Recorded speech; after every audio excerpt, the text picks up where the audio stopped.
Hello, my name is 환산스님, and this is Sun Meditation in English.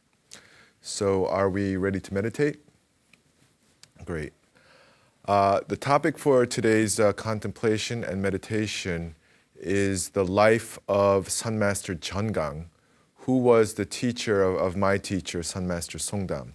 Now, today's program is actually the second part of a special two-part program devoted to showing how Sun Master Jeongang lived and what his life can mean for us who live here now. And maybe I should briefly summarize what we talked about last week in our previous episode for those of you who weren't here for it. Sun Master Jeongang was born in 1898, and when he was very young, he lost both of his parents, which was a terrible blow to him. And he was put into the care of some very neglectful and abusive relatives, so that he found that he had to leave home at a very early age.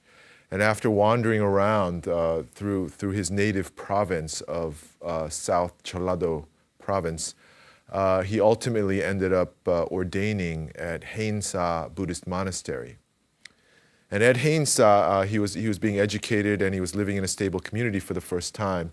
But unfortunately, he was forced to witness the very grisly and tragic death of a close friend, which really provided an incredible spiritual shock to him and inspired him to begin meditation and pursue enlightenment. So with all the ardor of his youth and all the urgency of a full-blown spiritual crisis, he went into intensive practice without really knowing how to meditate. And fortunately for him, he did manage to get enlightened by the astonishing age of 23. But he also made himself very, very sick. He had a case of what's called in Korean sanggi, which means elevated chi, elevated life energy. That's an overaccumulation of energy in his head that caused him to bleed horrendously from both his nose and his mouth and actually threatened his life in the course of his practice. But fortunately, he survived. And in today's program, I'll go on to tell you what happens next and what we can, how we can understand his life that took place in such a different time and place. But for now, why don't we begin our guided meditation? So please assume meditation posture.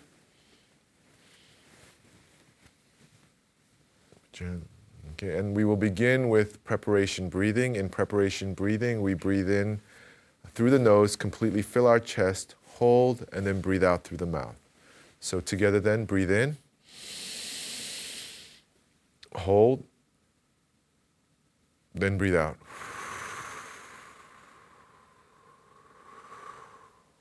Breathe in, hold, breathe out.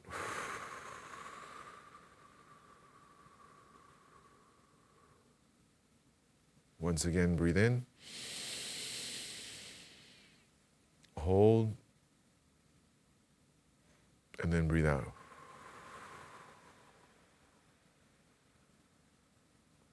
And now we engage abdominal breathing. In abdominal breathing, we only breathe through the nose. We breathe in, and as we breathe in, we extend our lower belly. Then we hold for 2 to 3 seconds, and then we exhale for a little longer time through our nose and draw in our lower belly. So why don't we try that together? Breathe in through the nose, hold, then exhale. Breathe in, hold, then exhale. Breathe in, hold, then exhale. And as our bodies and minds relax and center themselves, we can now begin the hwadu, the question that we ask of ourselves in meditation. And as we recall, in Korean, we do it in Korean, and in Korean it's I, mo, ko.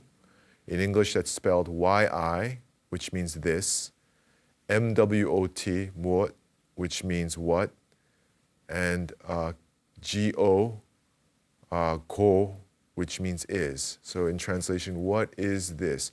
What is this that directs my body? When I feel an emotion, what is it within me that feels that emotion? When I think a thought, what is it within me that's generating that thought? When I see an image in my mind, what is it that sees the image? When I hear my name being called, what is it that reacts to the sound of my name? The question in English is, what is this? But in accordance with traditional Korean Buddhism, we ask it of ourselves in Korean.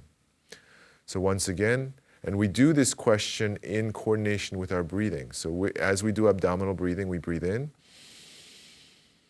pause, and then as we exhale, along with our exhalation, 이모고.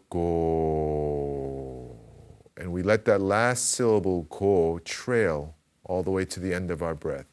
We want to ask this question as if it's one with our breath. And we want to physically experience this question as if it's coming up from our dantian, our lower belly. And in our minds, we want to ask this question, 이무엇고, what is this, with the mind of so-called doubt, spiritual doubt, a state of complete, urgent, sincere questioning. What is this? What am I? When I say I, what is this that the I refers to? This is how traditional Korean sun meditation is done. So once again, we breathe in, hold, and then breathe out, 이모고. So once again, I ask all of our studio audience members to continue to meditate, to do this abdominal breathing and the imoko in your mind in the course of my instruction and lecture.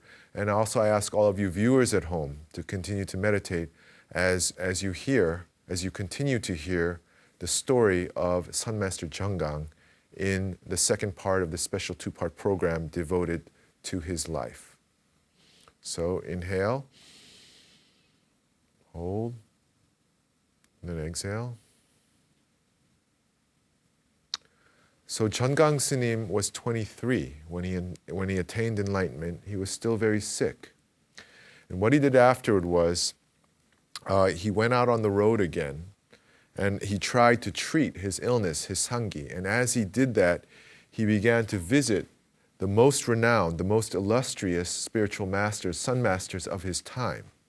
And he met with each one of them and engaged them in so-called sun question and answer, or Dharma dialogue, in which, in this case, the two masters, or the masters will ask each other the various kongans of the Sun Buddhist tradition. Now, I've mentioned this on this program before, that in the Sun Buddhist canon, there are 1,700 kongans that are officially recognized. And these are used as an object of meditation for unenlightened people like us, and we become enlightened to them. And for masters, these kongans are used to test each other, to plumb the depth of each other's attainment. So when Jeonggang Snim went to meet these masters, they asked the kongans of each other to test each other, to train one another. So he met with them, and he swiftly became very, very famous for being one of the greatest masters of his generation. He didn't simply, Sun Master Songdam is very proud to say that when he went and met with these teachers, he didn't simply give the correct answer. It wasn't like the other masters said, "Oh yeah, you're right, that's true." He gave an answer so profound and so startling that they just stopped in their tracks and couldn't say anything. He stopped them in their tracks with totally unexpected, totally creative responses to these traditional questions. And he became most famous for attaining inga, which is official recognition of his enlightenment from the masters. It's called inga, I-N-K-A. And he received inga from the 6 greatest masters of his time. They were Sun Masters Haewol, Haebong, Hanam, Yongseong, Bowol, and Mangong. Sun Master Mangong was probably the most famous of them all. He's historically noted for having participated in the Korean independence movement against Japanese occupation. that was happening in the first half of the 20th century. But he went after all of them and astounded them with his spiritual ability and received inga from all of them. And actually, the final master, Manggong Sinim, not only gave him inga, but named him his official Dharma heir, gave him full Dharma transmission. And once again, the astonishing thing about this was that Sun Master Changgang achieved all this before he was 25 years old. That's Asian calculation. By Western reckoning, that means he was only 24 when he was recognized as one of the greatest masters of his generation. In modern terms, we would call him a genius. 24 years old. And so after that, he embarked on a very colorful, flamboyant, kind of legendary career as a master. At a very young age, he went to some of the most renowned, respected meditation monasteries in Korea and headed them as their leader. He also traveled around, he continued to travel around, meeting people, meeting other masters, and teaching very many students. Now, in his late middle age, he finally met my teacher, Songdam Sinim, who was the equivalent of a high school student at the time. And Songdam Sinim was inspired by this great spiritual genius. And so Songdam Sinim became a monk under Changgang Sinim and embarked on his own legendary career, beginning with his famous 10-year vow of silence, during which time Sun Master Changgang took care of him, protected him. This took them through the Korean War, some of the most dangerous, chaotic periods of Korean history. And Changgang Sinim took care of him and protected him and guided him through that until, at the end of 10 years of silence, Songdam Sinim was able to attain enlightenment and receive Dharma transmission from Changgang Sinim. So what we need to understand is that Songdam Sinim is the Dharma heir to Changgang Sinim that leads back up through Manggong Sinim. So they were able to do this, and then in the later part, in the last years of Changgang Sinim's life, he founded my home temple, Yonghwasa, in Incheon. He deliberately founded a temple that was not in the mountains and far away from the city at that time. It's a city now. He did that because if he went to a beautiful place in the mountains, he thought that it would attract tourists and sightseers and that kind of thing. And he wanted to go to a place where really no one would go except to practice. So Yonghwasa was founded, and Changgang Sinim led the Yonghwasa community for about 10 years until he finally passed away in 1975. And then at that time, Songdam Sinim took over and has been leading Yonghwasa since for the past almost 40 years.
About 15 years ago, I chose to embark on a personal retreat, a personal summer retreat at an ashram in India. At the time, I was going through, I think, a transitional period, and I was questioning some of my most deeply held assumptions and beliefs about the spiritual path. I wanted some time and space for myself, and I wanted to be out of my customary environments, whether it was Korea or the United States. So I chose to go to this ashram. It was actually a rather famous ashram in the southern part of India. And actually I went there at the peak of their hot season, at the peak of their southern hot season. So the average temperature was actually above our body temperature. And I went down there and I got a room. And this ashram had been founded by a very, very famous 20th century Indian spiritual leader. And he had passed away several decades before.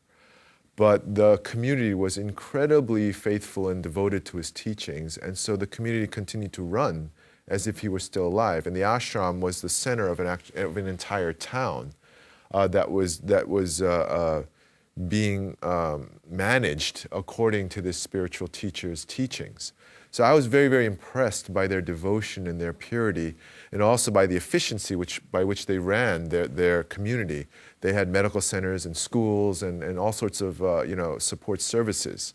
So it was actually a very wonderful community, and I was very grateful to be allowed to be a part of it.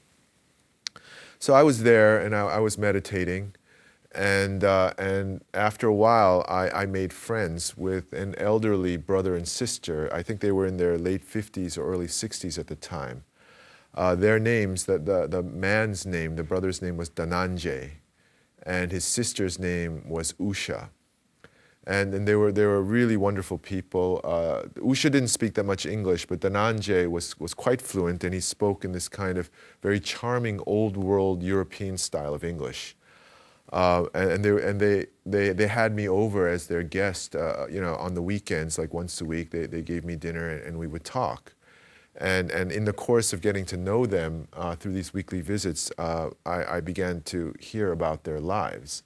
Now, Dananje and Usha were raised by very, very devout parents. Their father was a very well-known patron and supporter of the native Indian spiritual tradition of wandering yogis and gurus. So their house was open to these yogis and gurus, and often very famous, some very famous early 20th century gurus and yogis would visit their house, and just as in Korea, the families would offer them a meal, which the yogis and gurus took. And then afterward, these spiritual masters would give their teachings to the family, spend the night there, and then move on in their sort of endless spiritual wandering. So Dananje and Usha were raised to revere spiritual practitioners and spiritual masters. And they took a great personal interest in my own practice, whatever form it took, in India. But as I soon learned, when Dananje was a young man, he was arranged to be married with this woman. Back in those days, people married according to arranged marriages. So he was, it was his time, and he didn't meet his wife until the actual wedding ceremony. But luckily enough, when they met, they did fall in love with each other, and they were tremendously happy with each other. And Dananje was very well educated, and he took a post. He took a very good job as headmaster or principal of a high school. And so this beautiful future was unfolding in front of them. They were very much in love. They were going to have a family, and he had this wonderful career. And it just seemed like everything was in place. And then, unfortunately and tragically, his wife died. And I don't remember exactly how she died. I can't remember whether it was an accident or some disease or something. But she did die, and it caused him to fall into the most extreme grief and despair. He fell into a kind of nihilistic void. He quit his job. He became a complete invalid, and he couldn't function anymore. And his sister came to live with him and take care of him, and they lived together ever since. So the interesting thing about Dananje was that after the death of his wife, he never really had that kind of spiritual faith again. He himself was quite adept at yoga as a young person, as a young man, but he didn't really follow up on it, and he retained his interest in the spiritual traditions, but he was no longer interested in participating in it. He just liked to observe and witness it. So, as I said, he was interested in what I was doing, and he would always say to me, if you ever come up with something, if you ever find something, can you tell me about it? And I said, well, sure, no problem. If I ever come up with something, I'll let you know. But he himself wasn't very interested in it. So as I continued along this friendship, I was pondering my own personal questions, and I decided to sort of upgrade my meditation practice. And actually, in imitation of my teacher Songdam Snim, who is famous for his 10-year vow of silence, I decided I also wanted to try silence myself. and conducted the rest of my summer retreat in silence, and tried to meditate as intensely as possible. And so I was very interested on a personal level in terms of what one can experience in that kind of silence, and also curious about what Songdam Sima had found so compelling about it. So I went into practice and I meditated through the day, and as I said, it was very, very hot. And I had to hydrate myself constantly, drinking water all day long, and I couldn't really go outside during the day. And so it was only when the sun set in the evening that I would go outside. And this ashram was located on the coast. So after a very short walk, I could go to the beach. And you know, at the beach, you would see, you know, the vast, you know, Indian Ocean and the vast Indian sky. And I would walk along the beach. And when I was walking there, all the Indian children would run to me because they wanted money. They were very poor, and they were begging for money, and I was a foreigner there. So every time I went for a walk, I had to carry a pile of rupees, you know, small change, and I would just hand out money as I go. And then there were the lepers. Leprosy is a treatable disease, I know, but for whatever reason, at that time, more than 15 years ago, the system wasn't addressing. So I saw lepers. You know, it was a very common sight in very advanced stages of the disease. And these lepers would just walk up to me, look me straight in the eye, and just hold out their hand. And sometimes fingers were missing from their hand, sometimes an eye was missing, sometimes a nose was missing. They were in advanced states of physical deterioration. They said nothing, I said nothing. I just put the money in their hand, they took the money, they walked away, and I walked away. There's really nothing you can say, you know, in that kind of situation. And this was a great kind of problem that was posed to me, because I had actually never been exposed to that level of extreme poverty before. You walk out in the streets, and I saw people literally in rags, literally in shredded clothing, usually just, you know, shredded shorts. Their skin completely exposed to the elements. People, half-naked people lying in the dust in the morning, already drunk from some cheap liquor that they managed to find. And it was just, you know, it was hard to process. Dogs knew to step out of the sunlight into the shade of trees, but these human beings just lay there in the sun, baking, completely out of their minds. So it was a level of suffering that I had never seen before, or, you know, I'd of course heard of it, but to see it up front, and I was meditating at the time, doing my own, you know, little bit of silence. And I kept thinking, you know, what does it mean to meditate in a world of such extreme suffering? I mean, to meditate, to pursue one's own enlightenment in the midst of such suffering, is that the most irresponsible thing that you can do?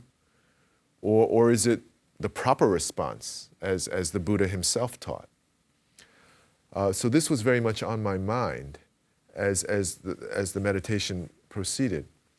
And then somewhere along the way, through these evening walks, I met this little boy, this beautiful little boy, maybe 10 years old. He was, you know, his eyes were so bright with intelligence and good cheer and good humor. You know, he was as handsome as a young movie star with this unblemished skin and this shining smile and dimples, and just really the most charming boy that you could ever meet.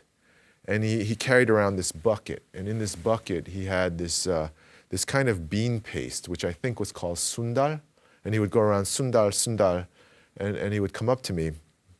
So I met him on a pretty regular basis, and he was just so intelligent and so quick and so funny and so lively and cheerful, and he would take me by the hand and walk and bring me along on his routes. And then later he introduced me to his mother, who made this sundal to give to him to distribute or sell on his routes.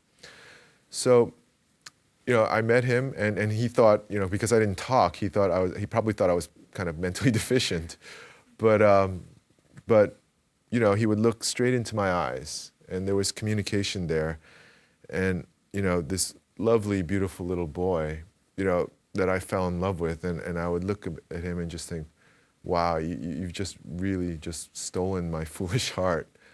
And so that's the way it was through the summer. Meditate during the day, give money to children and lepers, and then be led around by this little boy. And then the retreat ended. It was time for me to end my stay at the ashram, and so I went. I broke silence and I went out on the beach again to go look for the little boy, and I found him, and I talked to him, which he had never seen me do before. So he was like looking at me, and I said goodbye to him, which he understood, and he shook my hand and said goodbye. Then he went on his way to sell his sundal.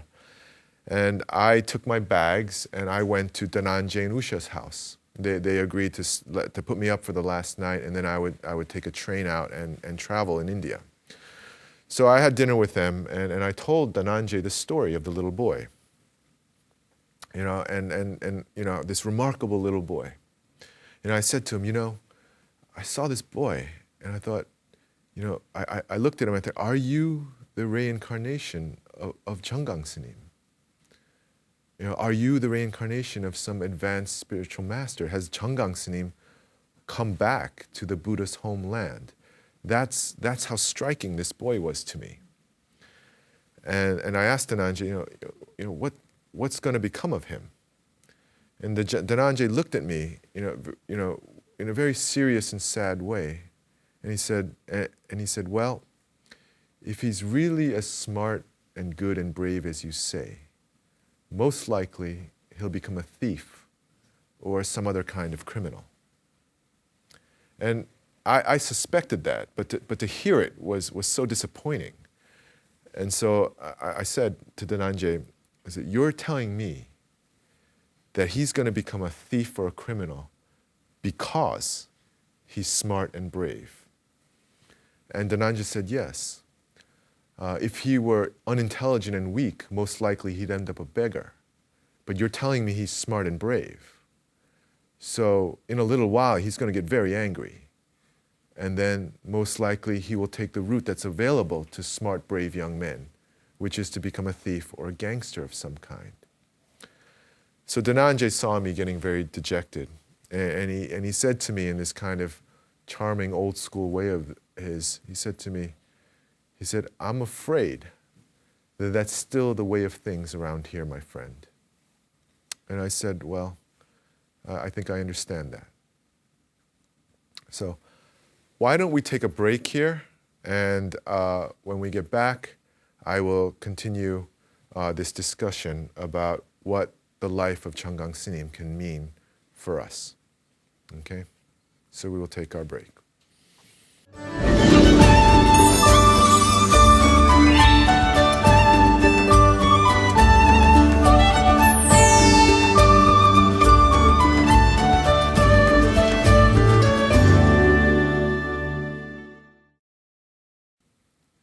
Sun Master Songdam, in his Dharma speeches, likes to tell the story of the man who visited the underworld. And in this story, a man goes to sleep. And in his dreams, Yama, the Buddhist Lord of Death, comes to him and tells him that he's going to take him on a trip. And Yama, the Lord of Death, takes this man to this great mansion filled with countless rooms. And they go into the first room. And in the middle of the first room, there is a giant pot of the most delicious stew bolted to the floor. And there's a group of people sitting in a circle around the pot, bound to their chairs. And each of them is holding in their hand a very long wooden spoon. The spoon is so long that they're not able to take the soup and fit it into their own mouth. It's longer than their arms. And comically enough, these people's faces are covered with bruises and cuts, and they're completely covered in soup. And there's soup all over the floor.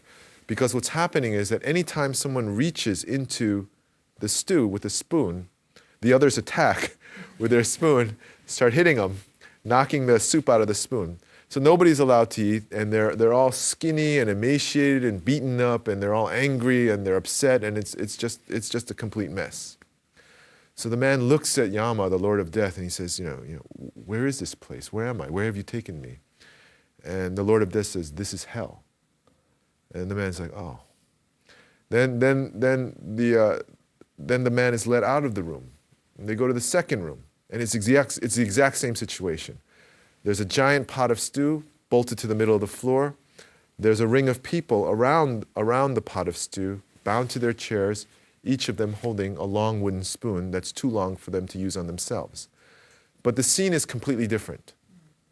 In this situation, they're all very healthy and happy and well-fed, because what's happening is each person is dipping their spoon into the stew and feeding the person sitting across from them.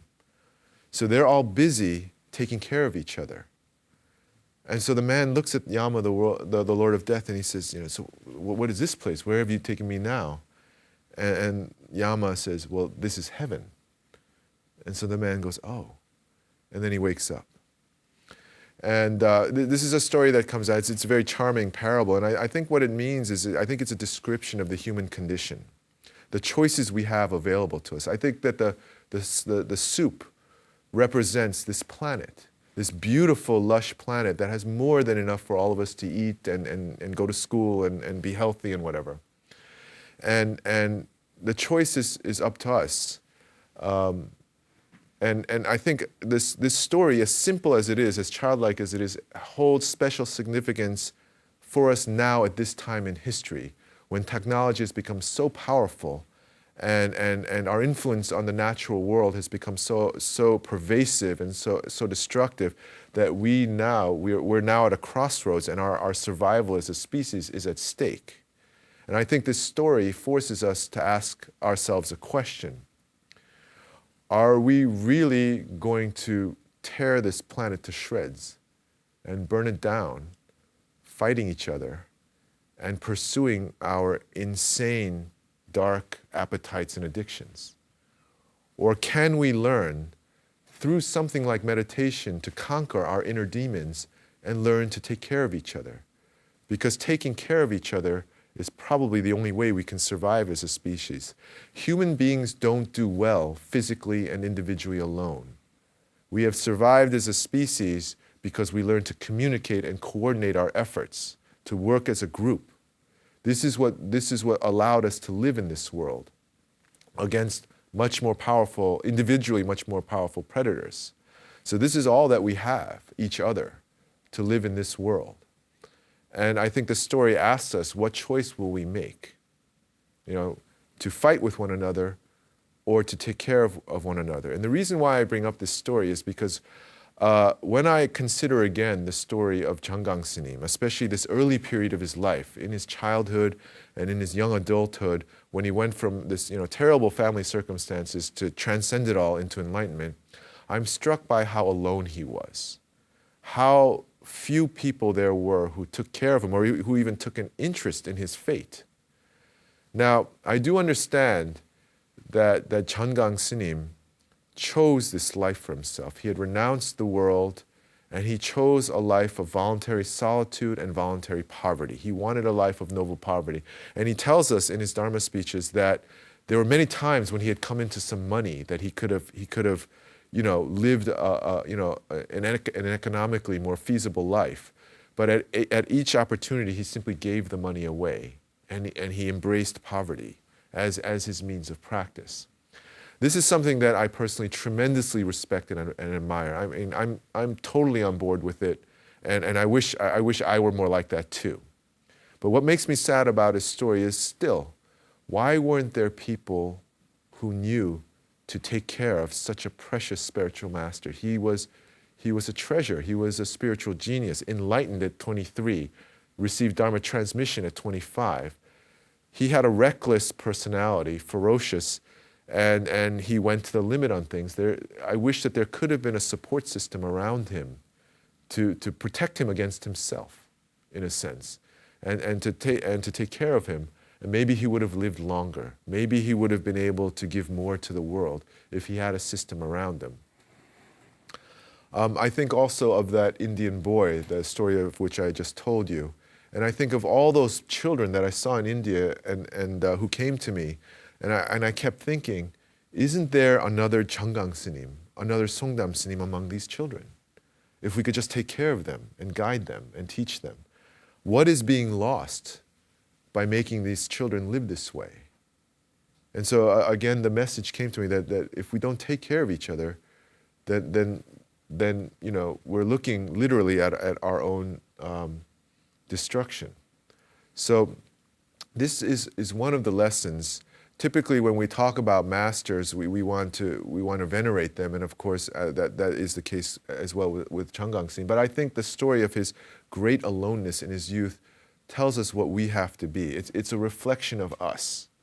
As much as his achievement may inspire us, for that kind of person, such a rare person to live like that, to be forced to live like that, is a reflection on us. And I think that we ought to think about how we treat each other. And in the larger frame of things, looking to the future, there is a large population of meditation monks in Korea who are devoted, just like Jeonggang-s님, just like Songdam-s님, to attaining enlightenment. These people are treasures that we need to take care of. More and more within, I think, contemporary Buddhist culture, the emphasis is going away from meditation. And that's okay, times change, but to forsake them, to abandon them, to make them go through what Jeonggang-s님 went through, I think would be a terrible loss to us all, because Jeonggang-s님 was rare. He could overcome those kind of difficulties. Not all of us can. So meditation monks are not typically easy to get along with. They can be very reckless and impulsive and very stubborn. They are prey to a very special kind of spiritual vision that pulls them forward. And it doesn't make them very reasonable all the time.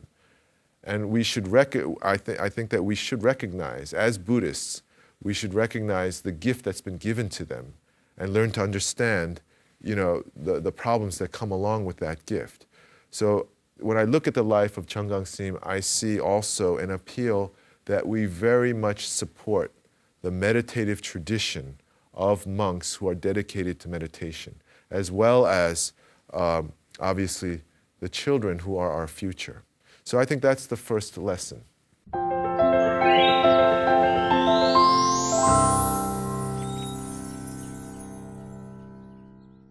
Several years ago, at Yonghwasa, we have on the Buddha's birthday, we now have a tradition where the youth association comes and they perform songs and dance on the day of the Buddha's birthday, and they also have a kind of talent contest. And they build this big stage in our parking lot. So several years ago, I was with Songdam-s님. I said, the young people are doing this. Why don't we go down and see what they're doing? And he said, all right, that's a good idea. So we went down there, and the youth association was very, very excited. They had heard all these stories about him. Now they were meeting him for the first time. So they all gathered to meet him, and so Songdam-s님 sat in the front row of seats. And the youth association members got up on the stage and they sang and danced for him, and it was really, really nice. And then they gave him the mic. And so he took the mic, and I guided him up the stairs onto the stage, and he looked out at them and he said to them, Jeonggang-s님 lived his entire life never having enough to eat. He saved up all his money, and it wasn't that much money, but he saved up all his money to give to the next generation. And when I look at you now, healthy, well-fed, educated, I see that his dream was realized. And I can't tell you what this means to me. And he says, if I have anything to say to you, it is this. And Songdam-s님 was over 80 years old at the time, but he raised his fist over his head, and he screamed into the mic, "Be forever young." And of course, the entire crowd went up in a roar of applause, and it was a big deal, and it's become kind of a local legend at our temple. This is a theme in Songdam-s님's teachings, that even though our bodies may age and get sick and die, in our minds we can stay forever young through meditation. Through meditation we can heal our wounds and prevent ourselves from being calloused and retain a youthful attitude of hope and faith and courage in the face of living life. And he has often said, every day is the day that I first become a monk. And that is why I am still young. And he said this when he was 80 years old. There's a saying among Sinims that when you become a Sinim, you stay the age that you were when you became the Sinim, on the day of your ordainment. And I think there's some truth to it, because when I hear the talks of Jeonggang Sinim, I feel like I always hear that sad, mischievous little boy full of pain and fire. And when I look at Songdam Sinim even now, I feel like I see that stalwart young man stubbornly intent on renouncing the world. And when I look at myself in the mirror, I feel like still somewhere inside there's that romantic 22-year-old kid who was completely blown away by Songdam Sinim's enlightenment. And when I look at all the Sinims that I know around me, the ones who are really still hanging in there and trying to get to enlightenment in the face of all odds, I see the tortured, inspired young men and women that they were and still are, being pulled along by this vision that they don't fully understand. So I think that there is a truth to it, that we can stay forever young through meditation if we know how to meditate and if we do it with a very serious level of commitment. So this is the second message that I think we can draw out of the story of Jeonggang Sinim's youth. The message that I want to convey to you from Songdam Sinim, and that is that we all stay forever young. With this, I will conclude today's talk. Thank you once again, all of you, for attending. Thank you, viewers at home, for attending. This concludes the special two-part program on the life of Jeonggang Sinim. And in advance, once again, I will close with the traditional Buddhist greeting, and then we will go into our closing session of meditation. So may we all attain the Buddha. And with 3 strikes of the chukpi, we will enter meditation.